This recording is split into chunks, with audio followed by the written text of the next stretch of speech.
aí, galera do canal Clube do Wrestling, tudo bom com vocês, seus bandinhos de filha da puta? Vamos para mais uma análise. Eu fiquei de gravar para vocês a parte 2 da análise do PWG All-Star Weekend, e é isso que a gente vai fazer. Então, galera, pra gente continuar a nossa análise do PWG All-Star Weekend Noite 2, eu queria, obviamente, que vocês se inscrevessem no canal, deixar o like no vídeo, acessar todos os links aí que estão na descrição desse vídeo. Então, bora logo aí pra essa análise.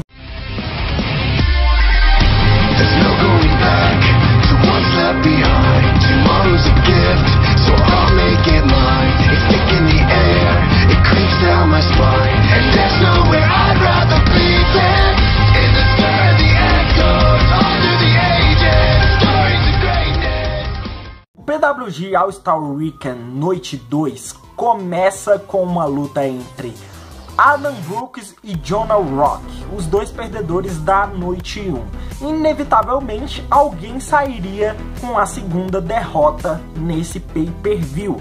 E infelizmente, né, porque esses dois, o Jonah Rock, de boa, ele ter perdido por Keith Lee, totalmente justo, mas o Adam Brooks eu não achei que ele deveria ter perdido lá na Noite 1, e obviamente o Adam Brooks não tem cacife suficiente para vencer o Jonah Rock, a não ser se tivesse algum tipo de roubo, mas mesmo assim ainda seria estranho, seria uma desvalorização em relação ao Jonah Rock. Então fatalmente o Adam Brooks ia perder pela segunda vez, o que é uma pena pro Adam Brooks, né? Eu acho que o outro carinha que ele lutou lá, que eu esqueci, o Mark Haskins seria melhor ele perder duas vezes do que o Adam Brooks. Acredito que o Adam Brooks é mais talentoso e tem muito mais a agregar a PWG. Mas acontece, nem sempre os resultados legais acontecem, e é isso daí. Fazer o que? Infelizmente o Adam Brooks se deu mal nessa. Já o combate que eu achei do combate entre Adam Brooks e Jonah Rock é que eles deram uma liberdade muito maior pro Adam Brooks nesse combate, né? Na verdade eu não sei se foi uma questão de dar liberdade ou não, mas pelo jeito o Adam Brooks mostrou nesse combate muito mais do que sabe em ringue do que no primeiro combate. Algo que, na minha opinião, não faz tanto sentido. Porque o Adam Brooks, ficou claro que o storytelling daquele combate foi para focar no Mark Haskins e engrandecer o Mark Haskins. O Adam Brooks fez muito bem isso. Só que eu não senti a necessidade de engrandecer o Mark Haskins quando se tem, por exemplo, o Jonah Rock, que tem uma necessidade muito maior de ser engrandecido pelo fator físico, né, dele. A necessidade do adversário engrandecer ele com o selling, também de não roubar muita cena no combate.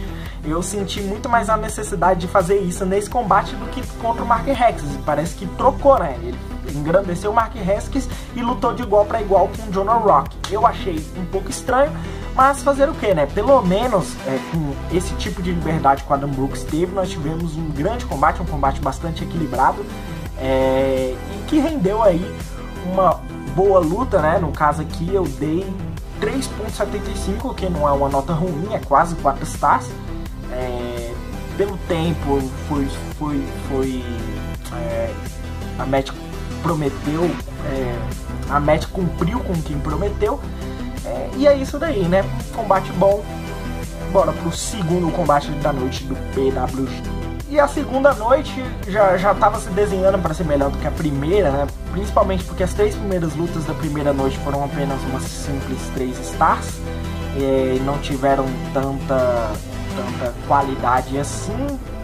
Já na segunda luta da noite 2 já temos uma 4.50, que é a Tag Team Match entre Mark Haskins e Morgan Webster, os dois vencedores da noite passada, né? O Morgan, que venceu o Brian Cage, e o Mark Haskins, que venceu o Adam Brooks.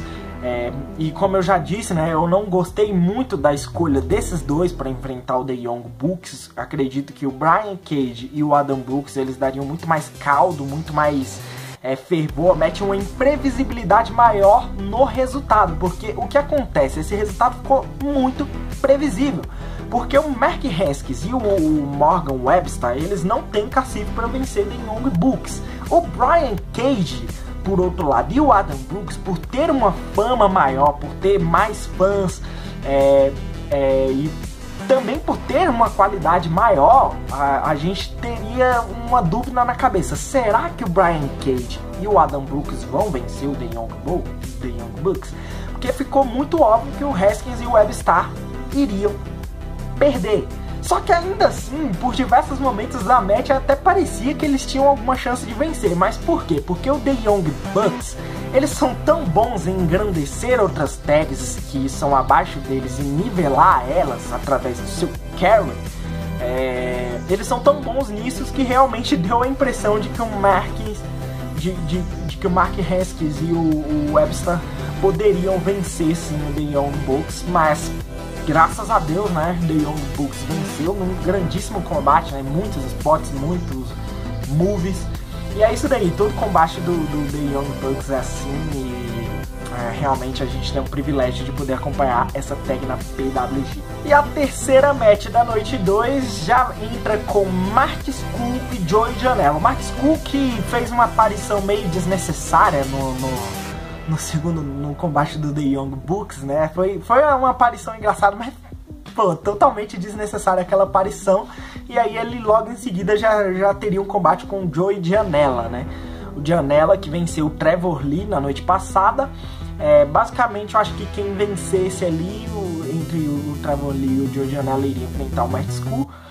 Porém, né, o que infelizmente, né, para muita gente, o Trevor Lee não venceu, o Joey Janela foi para esse combate. Só que ficou claro, né, que o Joey Janela não ia vencer o Mark Skull. Graças a Deus não venceu. O Joey Janela também não tem cacife para esse tipo de coisa. Só que conseguiram fazer um bom combate também. Foi um combate até curto, né?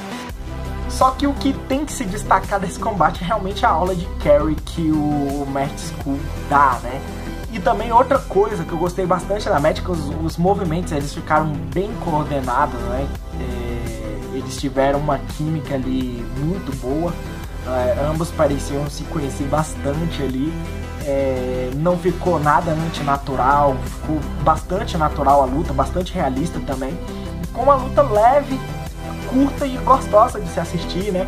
Porque não é aquela luta prolongada, como por exemplo aconteceu com o Main Event, ficou um pouco maçante de se assistir.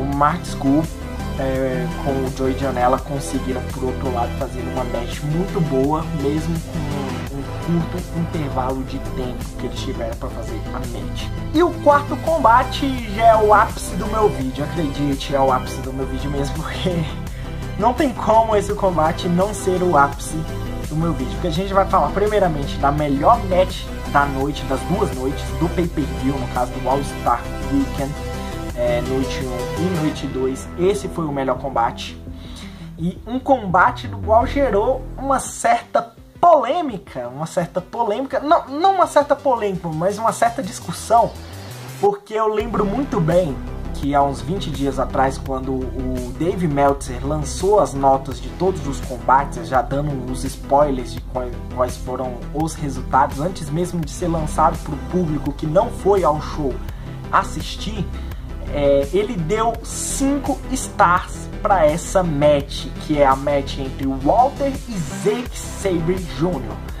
Só que aí o que acontece? Além do Meltzer ter dado 5 stars, ficou uma onda ali de muitos fãs que estavam dentro da empresa, que assistiram ao combate, falar que foi o melhor combate da história da PWG. E aí quando eu fui olhar o tempo da luta, a luta tinha tido apenas 20 minutos. Não é que assim, eu não vou falar que o tempo é tão determinante. O tempo ele tem quanto mais tempo uma luta tem, mais fácil é dessa luta ser boa, mas não necessariamente quanto mais tempo tem, ela é boa. E só que obviamente eu já fiquei com o pé atrás. Eu falei, será que ela foi 5 stars mesmo? Será que essa match foi realmente a melhor da história da PWG? Porque, por exemplo, a gente teve Kate Lee e o Jonah Jovac do o nome dele é literalmente esse mesmo, eu acertei o nome dele, porque, cara, é tanta letra aquele nome, mas tudo bem.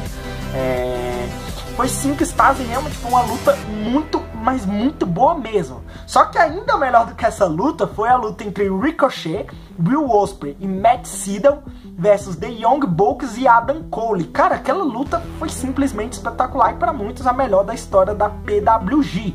E eu falei, cara, superar aquela match com apenas 20 minutos é muito, mas muito difícil. Não é impossível. Eles realmente poderiam ter feito um milagre ali. Só que aí quando eu fui ver as características dos dois, do Zack Sabre Jr., o Walter, eu vi assim, não combina muito. E eu percebi que o Zack Sabre Jr. não ia conseguir fazer alguns golpes do seu arsenal no Walter, que é muito grande. O Walter ia conseguir de boa fazer a luta e eu já tava esperando até que fosse uma luta bastante agressiva, inclusive, pelas características do Walter. E geralmente o Meltzer, ele tem um certo fetiche por lutas agressivas, até porque é característica de lutas agressivas elas não precisarem de tanto tempo assim para elas se desenvolverem. Por quê? Porque só basta agressividade. Quando você tem uma luta muito técnica, você precisa de todo um desenvolvimento, de todo um carregamento, de toda uma estruturação da match. Uma luta agressiva não, você só precisa ser agressiva. Você só precisa quebrar a cara e pô, bater. E geralmente o Meltzer, ele realmente tem um fetiche por esse tipo de luta agressiva, o qual ele não sei se ele avalia de uma forma diferente, se ele dosa menos na hora da nota. Mas realmente também é um estilo bastante interessante de se assistir e que não precisa de muito tempo para se desenvolver e para ser uma grande match, né? Tanto é que, por exemplo, o Meltzer ele deu 5 stars para uma luta de 12 minutos entre o Shibata e o Ishii, justamente porque foi uma luta muito agressiva e realmente muito boa. Eu achei que aquela luta foi 4.75, na minha opinião, não foi 5 stars, mas tudo bem, é uma discordância mínima. A questão que eu tenho sobre essa luta é que essa luta para mim passou longe de ser 5 stars, entendeu? E passou longe de ser a melhor match da PWG. Claro, tem muitos fãs que gostam do estilo agressivo, mas mesmo no estilo agressivo, eu não vi nessa luta nada de especial em relação a outras lutas agressivas. Porque, por exemplo, tem diversas outras lutas agressivas em que tem esse mesmo padrão de agressividade e tem uma boa estruturação no match psicológico, consegue arrancar muita vibração do público. E essa match em especial, por mais que ela tenha sido perfeita no quesito match psicológico, em ring execution e storytelling, ela faltou algo a mais para ser 5 stars, na minha opinião. E o que foi esse algo a mais? Primeiramente o time, porque eu acredito que a luta terminou de uma forma precoce, a luta poderia ter durado mais. Não que toda luta tem que durar mais, mas eu achei que faltou nessa luta uns 5 minutos ali. E além disso, desses 5 minutos que faltaram, que eu acredito que o time correto para essa luta deveria ter sido 25 minutos, terminou de uma forma precoce, até um pouco broxante, não sei, não de uma forma broxante, porque o final ele foi interessante, só que ele foi realocado muito antes. Se aquele mesmo final tivesse acontecido uns 5 minutos depois de um ápice, um clímax a mais, eu acho que teria sido 5 stars. E aí essa minha questão que eu fico em relação a essa luta. Faltou um clímax a mais nessa luta. Ela teve um ápice, ela levantou o público, não levantou o público que nem a luta do Adam Cole, The Young Bucks vs Ricochet, Will Ospreay e Matt Sydal. Não levantou o público. Aquela luta lá sim, o público foi levantado pra caralho, o público foi histérico por diversos momentos. Foi uma luta muito sólida e muito bem estruturada, com um spot fest maravilhoso de se assistir. Talvez o melhor spot fest do ramo nos últimos 5 anos. Não sei, ainda não tenho uma base de comparação. Se eu fizer uma breve pesquisa talvez eu possa achar outro, mas até então eu não vi um spot fest tão boa quanto aquela nos últimos 5 anos. E lutas agressivas, no caso, eu já vi várias melhores, na minha opinião, entendeu? Lutas nesse tipo de segmento. Além do fato de que o Zack Sabre Jr. ele não passou longe de ter que utilizar tudo que ele tem, né? Pra mim faltou muito do Zack Sabre Jr. nessa luta em questão de arsenal de golpes. E faltou uma inovação maior, porque, tipo, foi mais do que a gente já... Não foi nada de especial essa luta, entendeu? Ela teve, assim, uma boa estruturação, foi muito bem sequenciada essa luta, todos os eventos se encaixaram perfeitamente na luta, mas faltou um clímax a mais, faltou um momento, um êxtase a mais ali. Eu acho que não cumpriu com a expectativa que uma 5 stars oferece, aquela sensativa de êxtase total. Não me deu êxtase total essa luta. Infelizmente, cara, eu até tava assim, achando assim, que essa luta seria realmente 5 stars. Eu tinha a minha dúvida e a minha dúvida se confirmou de uma forma bem categórica.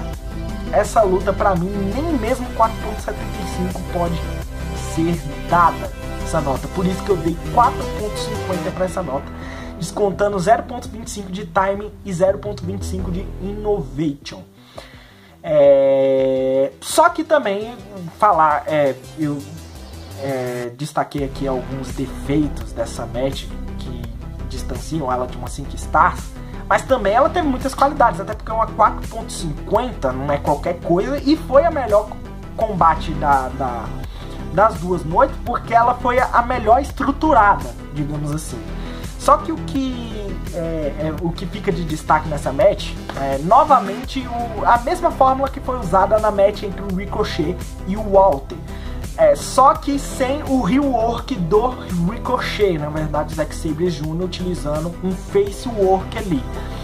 Um face work, na verdade, que tipo, a match ela não teve nenhum tipo de artimanha, até porque foi desnecessário isso, e focou muito mais na questão agressividade. E essa questão agressividade foi muito bem explorada por um fator muito importante nessa match, foi muito decisivo para essa match ter sido excelente, que é o fator selling do Zack Sabre Jr.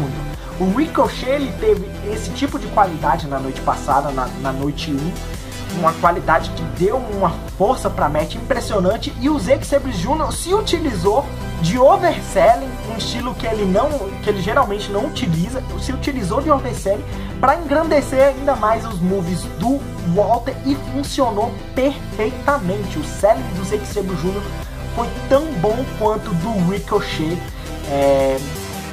Na verdade são dois grandes sellers, né? E novamente ali uma luta em que o Walter ele é extremamente ajudado pelo selling.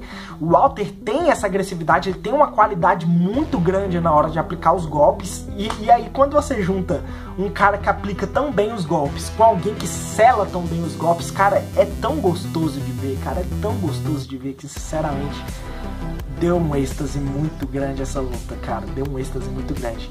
Maior, inclusive, do Ricochet e o Walter. Porque esse êxtase não foi tão explorado no Ricochet e o Walter, porque teve a questão das artimanhas também, né? A introdução de certos elementos de rework do Ricochet na match. Como o Zack Sabre Jr. só focou na agressividade, foi o tempo todo selling em aplicação, selling em aplicação.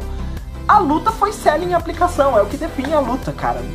A luta foi tudo isso que ela foi porque teve um grande selling por parte do Zack Sabre Jr. e uma grande aplicabilidade de Walter. Faltou um pouco de moves a mais, faltou uma certa sequência de movimentos que levantasse o público, deixasse o público histérico, não teve isso. Faltou, sei lá, algum movimento novo, sempre utilizaram todos os movimentos repetidos, não se diferenciou tanto de outras matches, não foi nada especial em relação a matches desse tipo de segmento, mas é inegável que foi uma match muito boa, inclusive a melhor match do pay-per-view. E sobre o resultado na match, né, o que eu tinha falado anteriormente, a PWG está construindo o Walter e o Keith Lee para lutarem, o Walter como gigante, então essa vitória foi muito necessária. O Zack Sabre Jr. Arrecadando aí mais uma derrota, mas o Zack Sabre Jr. já teve tanto push na PWG que ele dá um pouco de espaço agora pro Walter, não é nada inaceitável, digamos assim. E o co-main event da noite foi uma three-way match novamente. Uma three-way match novamente de 3 High Flyers, né? Tipo assim, achei um pouco repetitivo, um pouco desnecessário. Poderiam trazer uma three-way match de um outro estilo, Powerhouse, não sei, mas... em vez de ter colocado 3 High Flyers novamente, para não ser uma luta tão repetitiva, ter colocado ali um Powerhouse contra 2 High Flyers, ou 2 Powerhouses contra um High Fly, ou pelo menos um técnico ali, entendeu? 3 High Flyers novamente, ficou um pouco cansativo e até prejudicou a luta em certo sentido, né? Ela teve bastante inovação, mas ficou muito a questão da match psychology e a questão do timing da luta, né? Ficou muito manjado porque já teve uma luta praticamente igual, então é como se a gente estivesse assistindo uma outra luta com uns movimentos diferentes, inovação obviamente, mas que não levantou tanto o público assim. Pelo menos foi uma grande luta, foi entre Matt Sydal, Rey Horus e Trent, né? E o Trent venceu. Sinceramente, qualquer resultado nessa luta era bom. Eu preferi o Matt Sydal, né? Desses três eu prefiro o Matt Sydal, mas qualquer um dos três merecia vitória. Eu achava inclusive que o Rey Horus ia vencer essa luta, porque ele já tinha lutado na primeira, né? E aí ele ficar com 2 derrotas seria um pouco estranho, mas deixa, escolher o Rey Horus para ficar com 2 derrotas. Não foi um resultado assim que descredibilizou tanto o Rey Horus, nem o Matt Sydal, e deu uma força, uma moral aí pro Trent. E o main event do PWG All-Star Weekend acontece e é entre Chuck Taylor e Ricochet. Chuck Taylor, que já estava campeão, né? Se eu não me engano, essa foi a primeira defesa de Chuck Taylor com o título da PWG. Porque ele não defendeu no Battle of Los Angeles, ele já estava com mais de 100 dias com esse título, né? Impressionante, o cara só ficou... Ele ganhou num pay-per-view, ficou um pay-per-view sem defender, o segundo pay-per-view que ele foi defender, ele ficou 100 dias com o título. Acho que foi algo assim. Acho que era a primeira defesa dele, eu não sei porque eu nunca acompanhei a PWG tão de perto, eu vou começar a acompanhar e trazer as análises aqui pra vocês. Eu não sou nenhum expert de PWG, nossa, ele tá falando de PWG, então ele deve ser expert. Não, eu não sou nenhum expert de PWG, então se eu tiver errado em alguma coisa aí, vocês me corrigem nos comentários. Mas o que eu achei dessa match, dei 4.50 pra ela, o que novamente se torna uma polêmica até essa nota, né? Porque todo mundo sabe que eu sou fanboy do Ricochet. E o Meltzer, ele deu 4 stars para essa luta. Uma luta de 31 minutos, ele deu 4 stars. E o que falar sobre eu dar 4.50, sendo que eu sou fanboy do Ricochet? Como eu não sou fanboy do Zack Sabre Jr., como eu não sou fanboy do Walter, eu dar 4.50 em vez de 5. Aí muita gente pode até achar assim, porque ele é fanboy do Ricochet e ele quer dar notas maiores pro Ricochet. Cara, infelizmente a única coisa que eu posso dizer pra você é que você confie na minha honestidade. Eu não tô dando 4.50 porque é o Ricochet que tá lutando. Eu dei 4.50 porque eu achei realmente que foi uma 4.50. E eu vou até explicar por que houve esse tipo de diferenciação tão grande na luta do Ricochet. Eu acredito que o Meltzer, ele deve ter dado 4 stars pra luta. Por quê? Porque a luta, ela ficou maçante em alguns momentos, quebrando o match psicológico, quebrando a sequência. O que só por aí já desconta um pouco de match psychology. E o fato dela ter prolongado muito mais do que deveria, achei realmente que foi prolongado, 25 minutos era suficiente para essa luta, foi para 31, de boa. Também deve se descontar aí um pouco do time, né? Foi 6 minutos a mais, não é grande coisa assim, 0.25 de time já tá de bom tamanho para descontar dessa nota. Não acredito que seja necessário descontar mais do time, nem do match psychology, porque em muitos momentos foi muito emocionante a luta, e em outros ficou um pouco maçante, normal, e desconta um pouco ali do match psychology. Também teve bastante dramaticidade em relação aos dois, então não tem por que descontar mais do match psychology nem do time. Só que o que eu acredito que o Meltzer deve ter descontado um pouco, ele deve ter descontado do storytelling da match. Ele não deve ter gostado muito da confusão que foi essa match em relação ao Ricochet ele ter pinado o Chuck Taylor com outro juiz, e o juiz ter voltado atrás na decisão do outro juiz e ter reiniciado o combate. Acredito que o Dave Meltzer não deva ter gostado tanto assim, ou talvez, como ele estava ali no calor do momento, ele não tenha entendido tão bem como é que funcionou ali a parada, deve ter se confundido, alguma coisa assim. Mas como é o Dave Meltzer, eu vou partir da premissa que ele não se confundiu e que ele não deve ter gostado de como rolou a parte final. Ele deve ter achado muito confuso.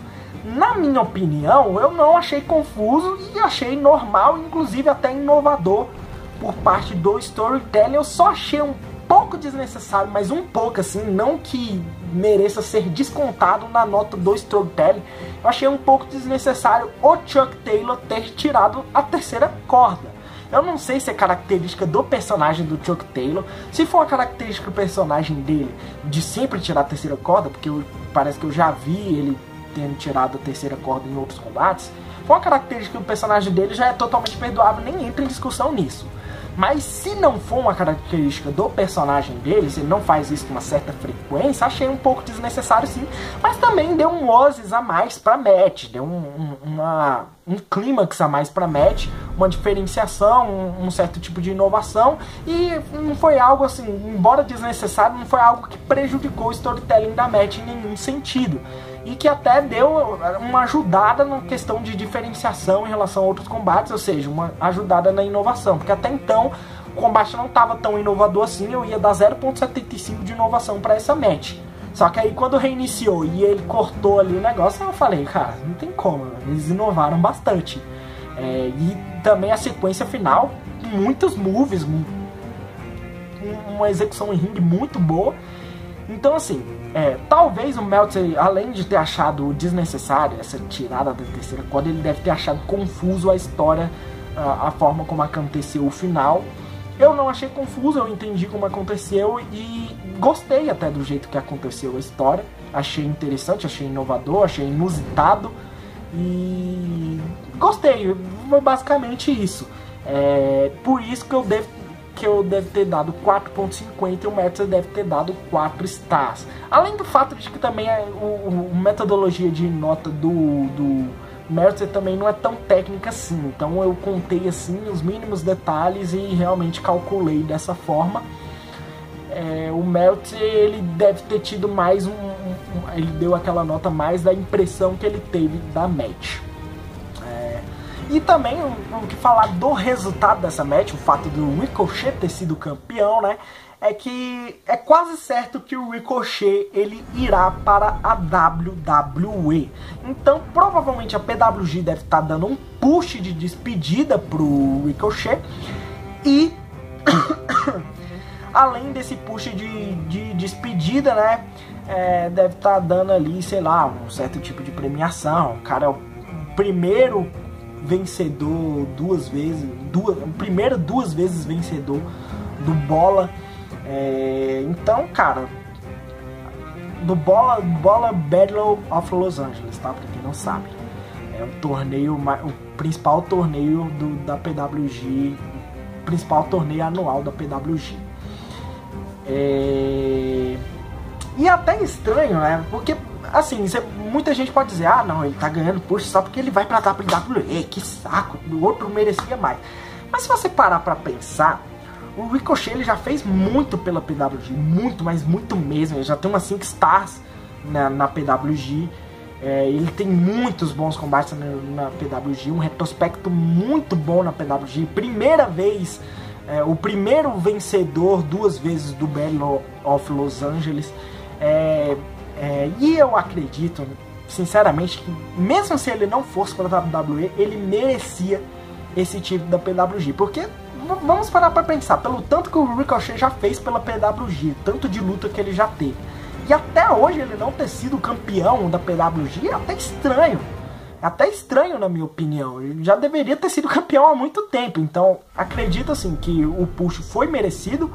Foi uma luta muito boa, e ele já vem fazendo muito pela PWG, e agora a PWG tá fazendo um pouco por ele, dando um título pro Ricochet. E ainda mais que não é tão estranho assim o Ricochet vencer, porque o Ricochet venceu roubado.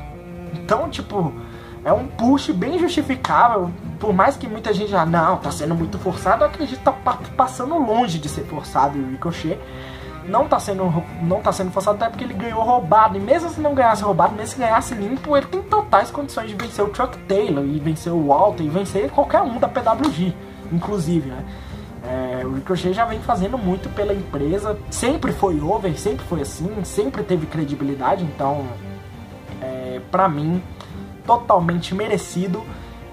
E vamos esperar aí pra ver qual vai ser a próxima defesa de Ricochet. Acredito que o Ricochet ou vai defender contra o Chuck Taylor, né, a revanche do Chuck Taylor, se ele tiver a revanche, ou ele vai enfrentar ou Keith Lee ou o Walter. Acredito que já no próximo pay-per-view, esse de janeiro, o Walter vai lutar contra o Keith Lee para definir o desafiante, e o desafiante vai enfrentar o Ricochet, e eu acredito que quem vai vencer entre Keith Lee e o Walter vai ser o Keith Lee, até porque eu não vou querer ver o Walter numa revanche com o Ricochet já venceu o Walter, então o Keith Lee ainda vai ser algo inédito na PWG, vai ser algo com mais estouro, assim.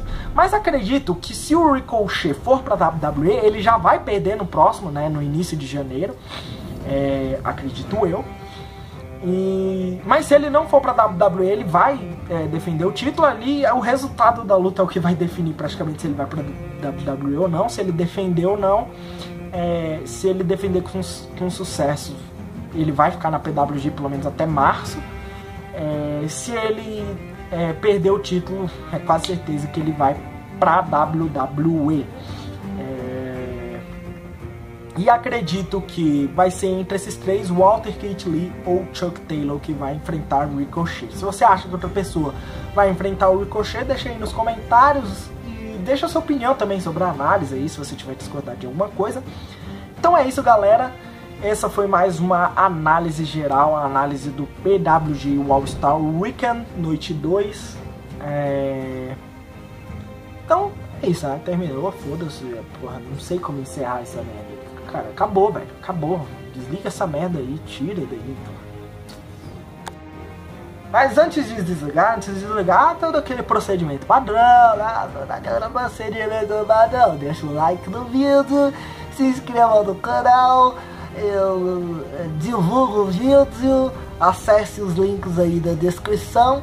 Eu também estou procurando uma parceria com algum site de Pro Wrestling, qualquer site de Pro Wrestling, um que possa divulgar as minhas análises, e em troca eu vou fornecer a esse site de Pro Wrestling um dos meus quadros mais famosos nos sites em que eu já participei. Eu já fui redator do site da WWE em geral, e também agora já fui redator da Aurea de Pro Wrestling, e também redator atualmente do Clube do Wrestling. Eu posso ser redator no site que firmar essa parceria. Em troca eu vou fornecer o meu quadro chamado Análise Geral e Star Reds. Eu vou deixar os detalhes todos aí na descrição de como é que eu quero firmar essa parceria. E aí, para você que assiste a Análise Geral, para você que assiste os meus vídeos, gosta do Clube do Wrestling, quer que o Clube do Wrestling cresça, quer ajudar o Clube do Wrestling a crescer, firmar essa parceria com algum site para divulgar os vídeos das análises vai ser muito importante. Então eu vou deixar aí as informações de todos os detalhes da proposta, e aí você cola, se você quiser ajudar, você cola e entrega isso para algum dono de um site que você conheça, que você tem intimidade, que você acha que é importante. A gente acabou de firmar uma parceria com a página WWE Rue, com o nosso quadro Análise da Zoeira, o quadro do Thomas Coelho. E agora eu estou procurando uma parceria pro quadro das análises também, pra gente conseguir uma divulgação. A gente vai conseguir uma divulgação ali na página da WWE Rue, e agora estamos buscando aí uma divulgação para as análises gerais, e quem conseguiu a parceria entre a WWE Rue e o Clube do Wrestling, quem conseguiu foi o Juan Gustavo. Juan Gustavo, não sei se vocês conhecem o Juan Gustavo. Se vocês não conhecem, não tem como mostrar pra vocês aí. Mas se vocês quiserem ajudar a firmar essa parceria com as análises, vocês copiam o texto que tá aí embaixo, que eu vou deixar no link da descrição, e envia pra alguém que você conheça, que seja dono de um site, qualquer coisa assim, para ser mediador aí dessa parceria, dessa futura parceria que pode ser firmada aí com algum site de pro wrestling famoso aqui do Brasil. Importante que seja do Brasil, né, galera? Então é isso, galera. Valeu, se inscreva no canal, todos os procedimentos paradão aí. Valeu, falou, fui!